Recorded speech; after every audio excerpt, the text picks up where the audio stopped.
What up, Corner Crew? Welcome to another episode of the Hip Hop Happy Hour podcast. I am your host, as always, Brad Baily. Want to give a shout out to y'all for tuning in.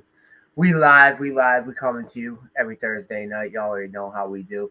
Shout out to Murder Megs and Badsy for that beat and our intro. That's that Complex Napoleon beat. Got to give a shout out to them.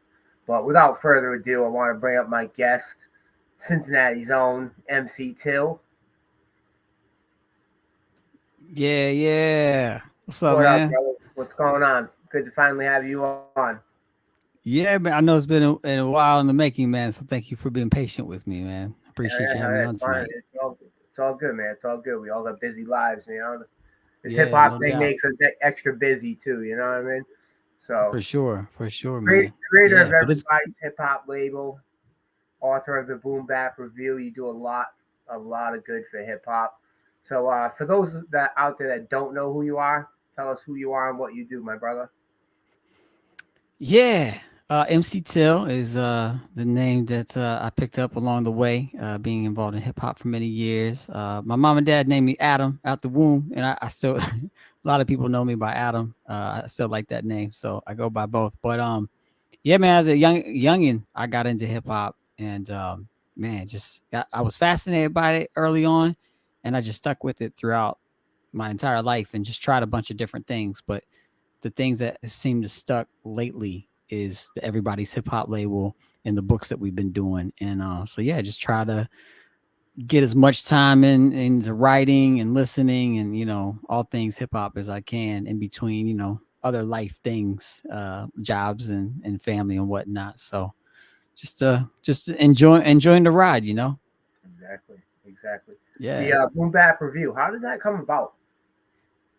Yeah. Okay. So the Boom Bap Review.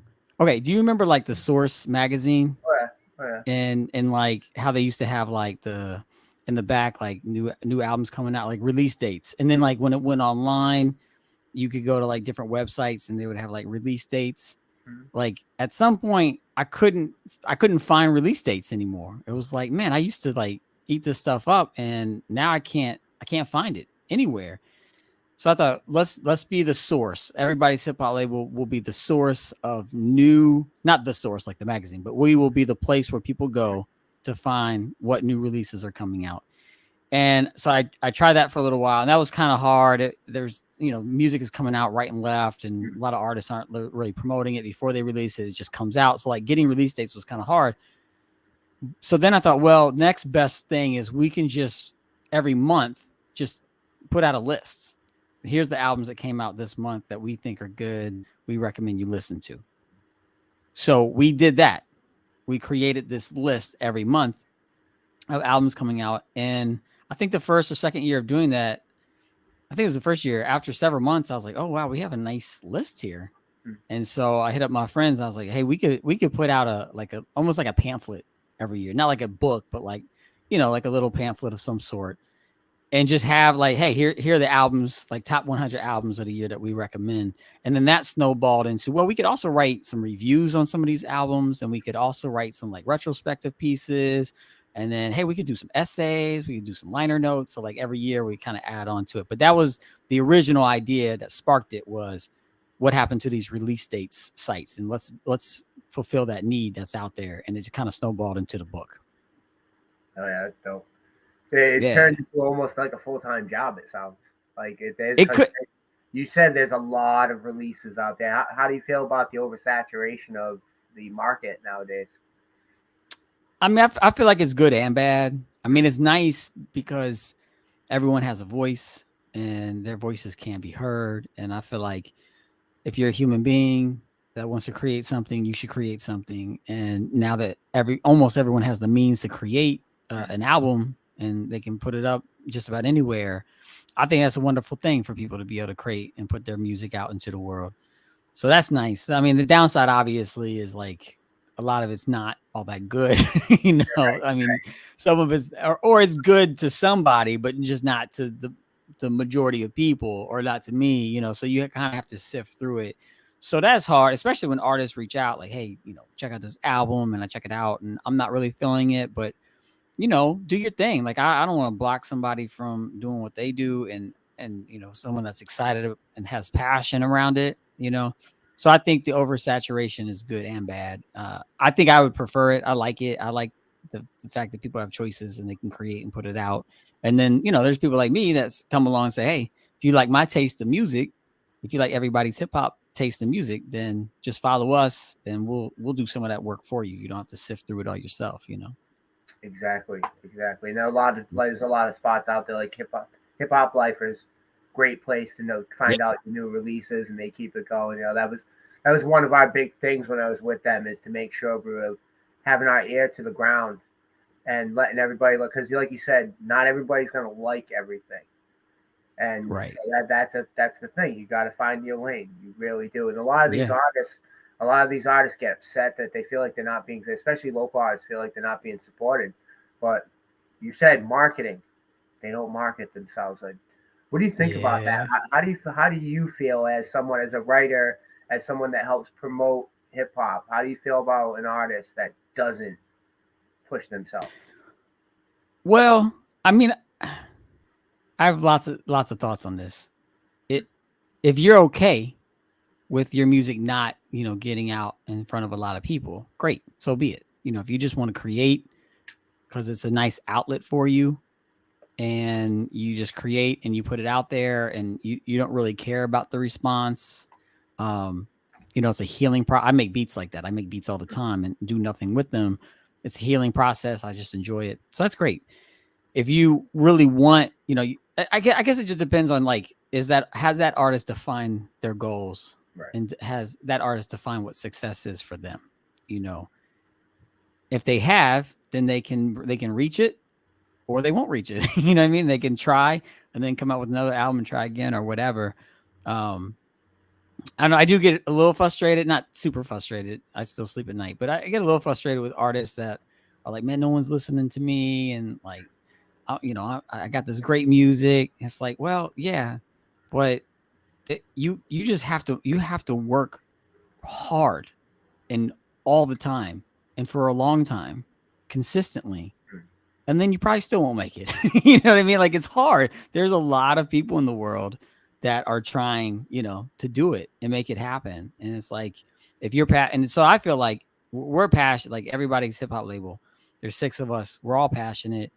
If the money never comes, we're still going to be doing pretty much the exact same thing for the rest of our lives, because we love it. We love this. And obviously, we do have plans. We have marketing plans. We are trying to make a living off of it. But if that living never comes, we're still going to be doing it because we love it. And someone, if they're just kind of chasing the money and it doesn't come, like, all right, well, sorry for your loss, but probably better for the culture to get you to move on to something else. There's other ways to make money. Right. So, yeah. So, but I mean, I think the time is. I like living in this era too, because there's so much at our fingertips. So if an artist wants to be heard, like, they can learn, they can get with people, they can get their music out there. There's so many different ways to market and advertise, and get the music out there in front of people. I think egos get in the way. There's a lot of things that get in the way. I think you just have to have a lot of humility, believe in the work, and just do it, and find a good, happy balance of working hard and not stressing yourself out. Like, I never really grow tired of working hard on this, because I really enjoy it. Like, it fulfills me, so it's not like, oh shoot, I gotta work on music tonight. I hardly ever have that feeling. It's always exciting and fun. So if you can find that and work on that with that passion, then yeah, get some money, like, try to make some money. But if it never comes, at least you have I think the more important part down, which is, like, cap- cultivating culture and cultivating relationships, positive, healthy relationships with others, and helping others do the same thing. Exactly. This culture is the Yeah. biggest thing on the planet, and people don't really get that sometimes. They don't see that Yeah. bigger picture. They can only see Sure. their own bubble, and they stay within their own bubble, and that it kind of sucks to see, because I've seen, like you said, egos can run amok in Yeah. this. That on any side, egos can run amok, and I've seen it. I've seen some people get a little taste of success, and then they get that love online, and then it just boom, it goes to their heads, and they're superstars now. That's a Yeah. wild thing to me. Yeah, for sure. And we were just talking about this in the crew, and Io Moss. I don't want to misquote him, but Io Moss was talking about how like you can't fail. You cannot fail at hip hop because if you're about hip hop, you're about community, and you can't. I mean, you can. I guess you can fail in relationships, but you can't fail in the sense of like a capitalistic sense. Like you're in the community. If you're in the community and you are building onto the community, you can't fail. I mean, maybe your albums don't sell, but that's not success or failure in terms of like hip hop community. So I like that idea of like if you're a part of it, you're in a healthy community and you're trying to advance it, push it forward. Like there is really no failing. I But if like you have that. goals, if you have certain goals of like financial success, okay, then you can map that out. But we talk a lot about like can we keep those two things separate? Can we think about money and how we can make money and how we can sell books and market books to the right group, and also know that that's separate from hip hop community. There's some overlap, but trying to keep the two separate so they don't doesn't taint the other. Right. Yeah, you can't let Yeah. capitalism take over everything. But you do need to make money. That's the thing. That's Right. the thing with this world. It's kind of Yeah. like, it's a toss up. And some people will sell their souls. Like they will sell their Oh souls. yeah. That's how we've seen it. We've seen it happen in the mainstream most. But what's your take on the generational gap? That's a big thing that comes up on the podcast. Yeah, it's just I don't know. I think it's probably overhyped. I think same with like years ago with the East Coast West Coast thing. Like, yeah, there was people that had beef with each other, but there was not a whole coast that hated the other whole coast. You know Right. what I mean? Like if you talk to people from the era from either of the coast, most people are pretty level headed. Like no, I don't have beef with a whole coast. So I think it's just overhyped. Because when I meet people, I never meet younger people that are just like, oh, these stupid old heads, they don't know anything. And I don't meet older heads that are like, oh, these youngins, they're idiots and they don't know any better. On social media, yeah, I see it, all the time. But in real life, like I hardly ever see that. So I think it's a little overhyped. I think there's reasonable people that realize that, yeah, there are people in the younger generation, just like any younger generation, that don't always do their basic homework on, a lot of things, including, if they're in hip hop music, they don't do their homework on, the pioneers of hip hop like they should. And, there's older heads that drop the ball, that did not educate well enough, that didn't play their part too, and vice versa. Like there's younger heads that are like I work with kids, and I'm blown away by some of the 7th and 8th graders I work with that like MF Doom. Like they are out there. There's like they came to me like, yo, do you like MF Doom? I was like, what? You're my favorite kid. So they're out there, and then there's old heads, that listen, that will listen to the younger generation's music and find something to appreciate and not just say it's trash. So that's kind of where I try to be. I try to just shine light on, those types of individuals, whether they're younger or older, that are out there trying to, that are not worried about a gap. Like music is music, the culture is a culture, it's beautiful, and are just trying to learn from each other. And that happens on a day-to-day basis all over the place. And so I just try to lean on that and highlight that as best I can. Definitely. It's an evolution, just like anything else. Oh, yeah, for sure, So for sure. we evolve every what they say every 7 years. Our taste, our bodies, our everything changes, everything evolves, and that way Yeah, is way with culture. Also, things have yeah, changed. We're going on 50 years, and that's amazing. That really is because even when we were yeah, kids, because I'm assuming we're right around that same age gap, and yeah, yeah. when we were kids, it was a fad. No one's gonna listen to this in 20 years when you're older. It's gonna be gone. Well, you heard Right. that. We've all heard it. So, Yeah, but yeah, for sure, for what's your sure. take on that? 50 years. Yeah, it's great, man. I as a young kid getting into hip hop, like I wasn't. It was just fun. It was something my brother was doing. Like he was writing little raps with his friends, so I thought that was cool. Then we heard hip hop on the radio station, the local college station where I'm from, and I thought that was cool. And so it's just always been fun, nice, fun, cool outlet for me. And as I got older and got involved in different like little pockets of hip hop communities at college or in my hometown or wherever. It was just, it was belonging. It was like, finding a tribe, finding people that accepted you. And so, yeah, it's just been cool. I mean, there's obviously with anything as it grows, more things get involved, and there's plenty of music I hear and I'm just like, man, what is this? I don't like this at all, and there's imagery and things, around guns and violence and whatnot that, it's always been around, but I guess maybe it feels different because I'm older, or I don't know what the case is. But and then there's definitely, I mean, the aspect of like, living in this country in the United States, like capitalism is very strong. And I mean, from very early on, capitalism came in and was like, oh, we can make money off of this. And that's at its height. And there's good, I guess there's good that comes out of that, but there's a lot of bad that comes out of that too. Probably more bad than good. But yeah, I mean, I have a crew. Shout out to my crew, Iomas and Bo Brown and Profound, Joe Thomas, Joe November, and Michael Stover. I mean, we got our crew, and there's tons of people like Anthony, and just all kinds of people online, that I'm cool with. So yeah, I like where hip hop is for me personally, and I just want to keep, trying to move it forward and make it as best as it can be. The community has grown so much, especially since the advent of the internet.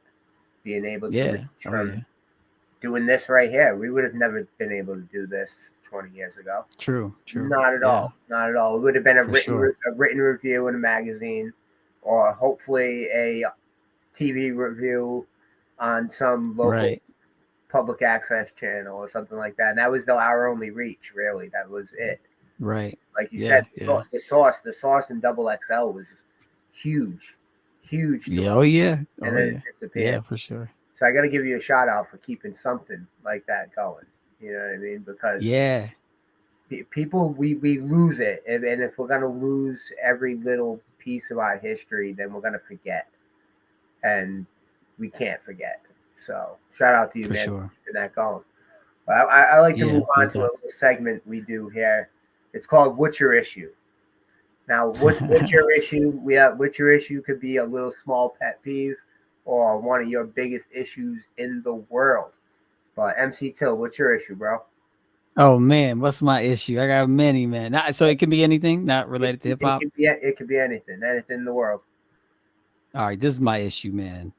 Why why are some of the nicest, most respectful kids that I see them day in, day out, they go out, they're so kind, they're so respectful to other parents and other leaders and whatnot. And then they come home and they are just super disrespectful to their own parents. Right. That's my issue, man. I see it all the time with my own kids, with kids I work with. It's like they're angels with other people, and then they get with their own parents and they treat them terribly. I think it's So the that's level of one of my issues. comfortability. It must be the What's level. that? It's the level of comfortability.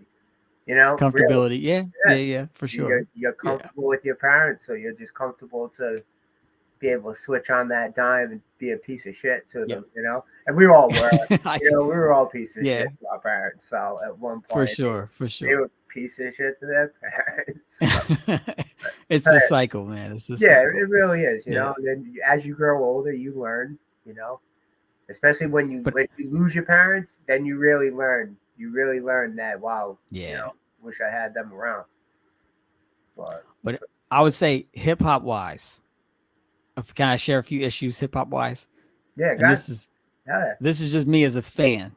All right, two issues. One, album covers without names. Like yeah, like do what you do. It's fine. Like create your art. Like I'm not going to tell you what to create, but I'm trying to figure out what this album is because it looks so dope, and I don't know because I just see a picture with no name and no title. So I have an issue with that personally as a fan. And then artists that don't release their music on CD or release it on CD and sell it for like $50. It's like, mm, come on. That's too much. I can't buy all of these CD. I'm trying to buy everyone's CD. I can't buy them all. So those are a few issues. As a fan, I take issue with that. I saw someone a couple years back put a release out on Bandcamp, and they wanted $7.99 per song. That was wild to me. Like, wow, I thought it was $7.99 for the whole thing, and I'm looking, Yeah, I'm like, holy it's shit, per no, song. Wow. it's $7.99 per song. I'm like, he's like, well, that's just how I do. That's how I market. I'm like, yikes, man, that's not a good It, strategy. yeah, and I mean, do what you do. I'm not going to tell someone else what they should do with their art, but as a fan, I'm telling you right now, you'd be I have a really hard time buying any CD over $20, including shipping.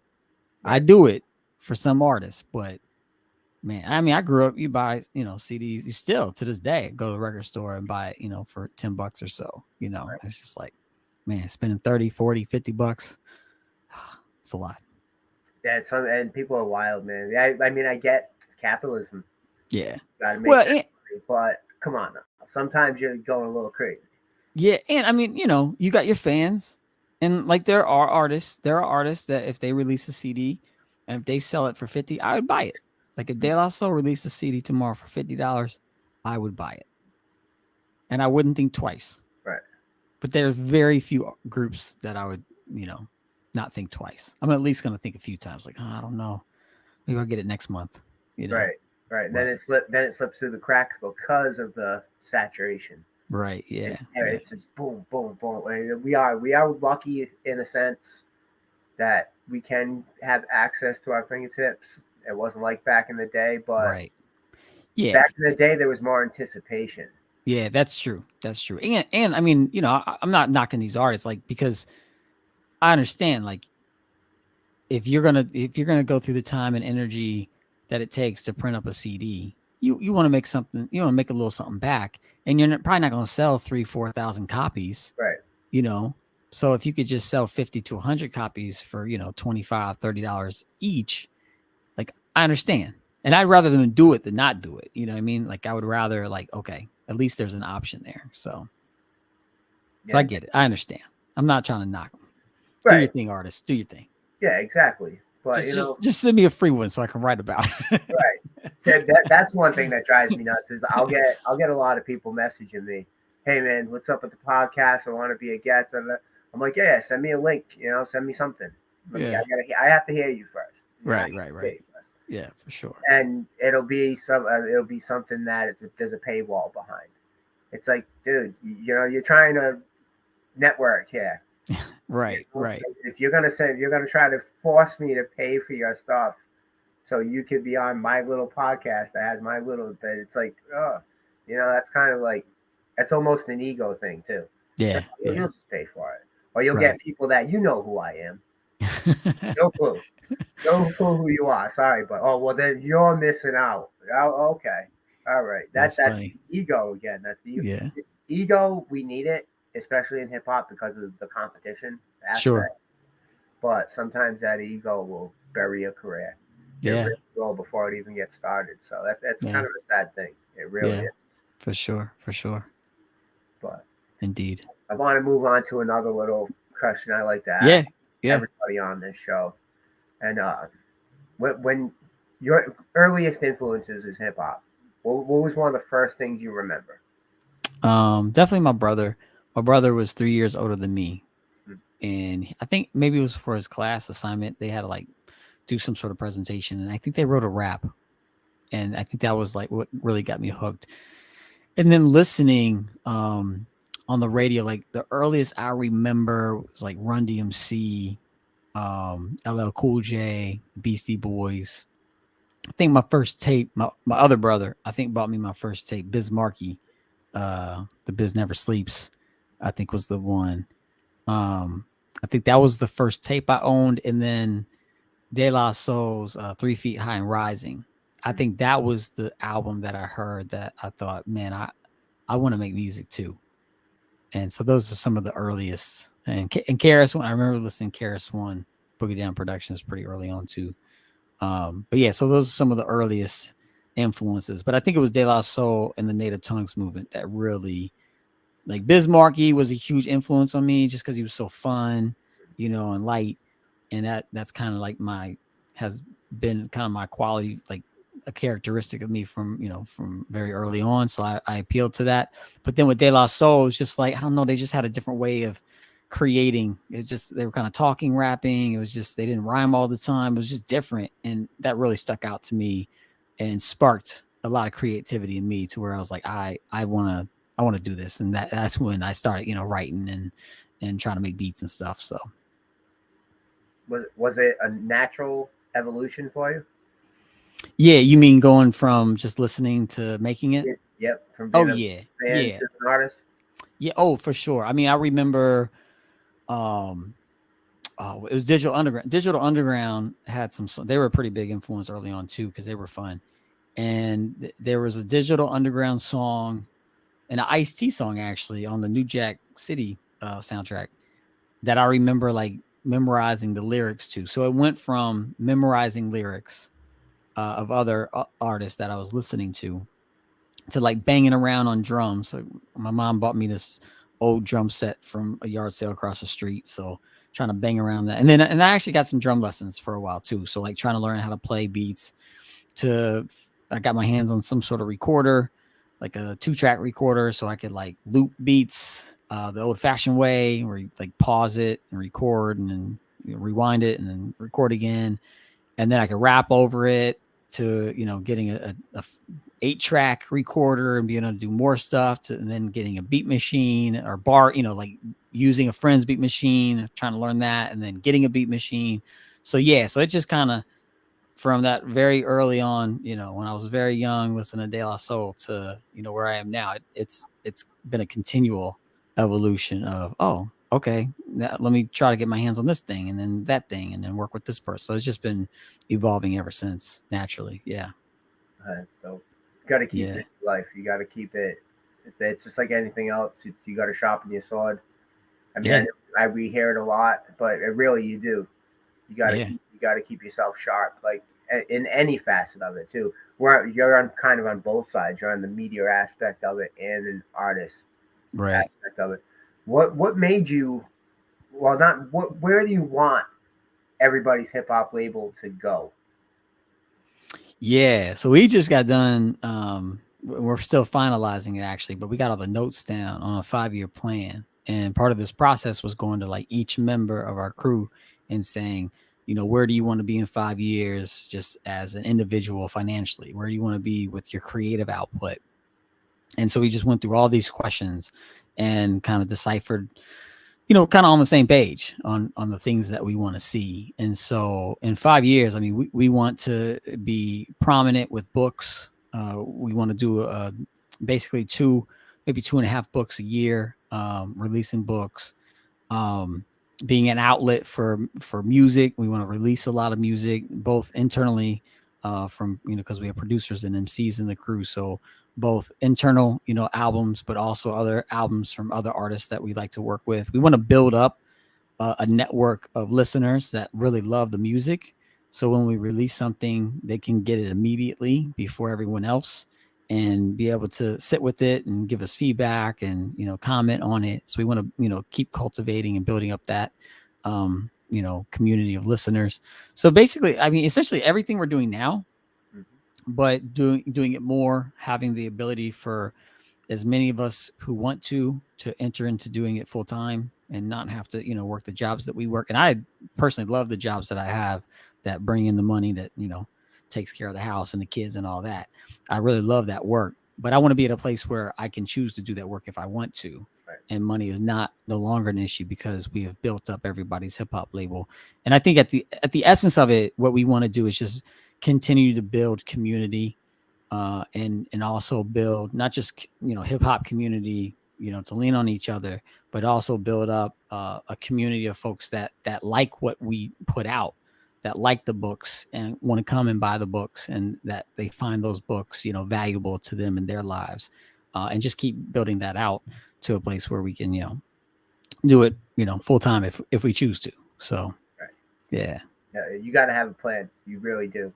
You can't just yeah, be. You can't be just throwing shit against the wall and say that. I mean, you have to. You have to throw some stuff at the wall and say right, it sticks, but you can't do it with everything. You have to have some sort of knowledge going into it, and this is where yeah, I want to be. You're right, absolutely correct.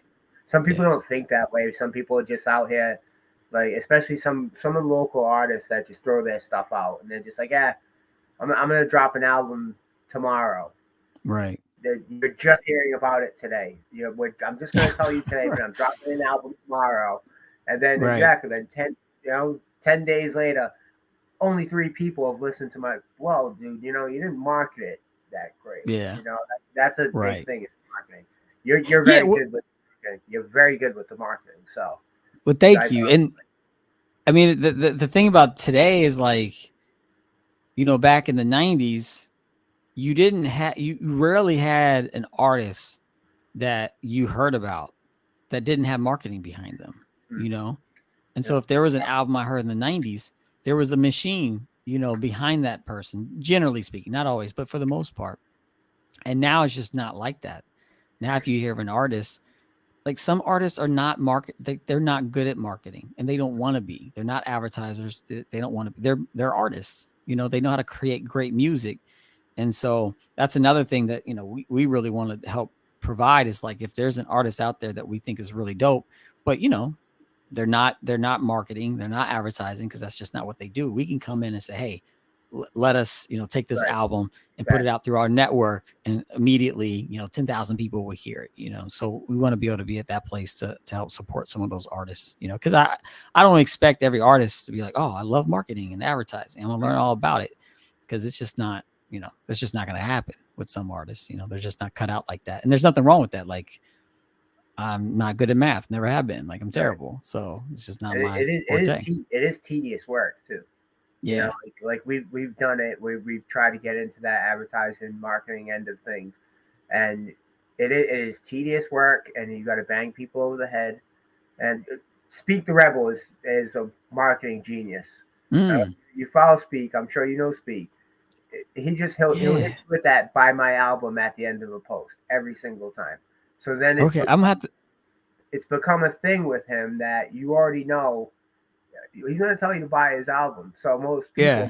actually have found his music through some just bullshit joke post that he'll throw out there. Right. It works, and then like you said, everybody has to find their lane. So, but yeah, True. it's True. you got to learn how to market yourself, even if you don't like it. You have to do it. You have to be out there on social media. You have to take all the Yeah. opportunities you can get, and everything's an opportunity. You never pass anything up. Yeah. That's what I try to Yeah. tell people too. It's like I don't know everything. I jumped into this world, but I've learned a lot. And if I can help anybody with what I've learned, hey, let's do it, man. Like there's no reason why we can't Yeah. do Totally. Totally. And I just think it's good for artists to think through what they want and what their goals are. Because we, even in our crew, there's some in our crew that likes social media, likes to use social media a lot, and there's some that don't like to use it a lot. And it's like, okay, it depends on what you want and what you want to get out of this thing. So it. Social media is the yeah, there's no beast that we one. have to feed, though. We have to feed the beast of social media. We know it. We Yeah, have. I I enjoy it personally. Yeah, so am I. It's like So I know a lot of people get to the point where they're like, "Oh, I need a break," or it's like doing this to me. It's like, not me, man. I can separate. Social media is fairy tale land to me. It's like almost like the yeah, land that exactly. you leave. If you think of it that way and you don't let it hit you personally every single time, you're gonna be okay. Yep. You know. Yeah, But totally. Yep, we're gonna for be sure. wrapping it up here in a minute. MC Till, thank you so much for coming on to the Hip Hop Yeah. Happy Hour podcast. Time to shamelessly self promote yourself. We love shameless self promotion around here. Push everything you got. Tell us where we can find you, and yeah, do your thing, bro. Yeah, thanks, man. I appreciate it. Well, the big thing are the books that we do. We're up to five. We've self-published 5 books now. You can find them all on boombapreview.com. It's boombapreview.com. You can also find them on Amazon. Um, they're just called the Boom Bap Review, and then we also have the Native Tongues Review. So you can find all those books on those websites, Amazon and boombapreview.com.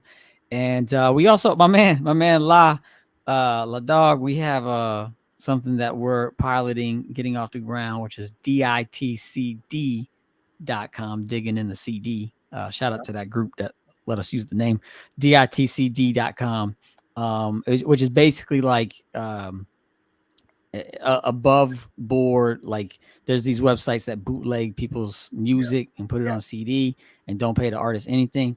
It's like that, but it's legit and official. So artists are will get paid, and they we work it out with them, and so it's legit. So check that out, and yeah, check out our podcast too. We got a podcast usually on Thursday nights after you guys Yep. at 10 p.m. I'm not doing it tonight, but check that out. That's Boom Bap Chat, and you can find all of our interviews on YouTube. Just search Boom Bap Chat over there. So yeah, shout out to the crew, man. Everybody's hip hop. Shout out to everybody's hip hop label. Shout out to the Boom Bap Review. Shout out to MC Till again, man. Thank you for coming on. We're gonna do this again someday for sure. We'll have you back on. Yeah. We have we're gonna be launching a bunch of different podcasts before the end of the year too. So we might have you on something else, a little panel thing. Get some Okay. conversation sparking.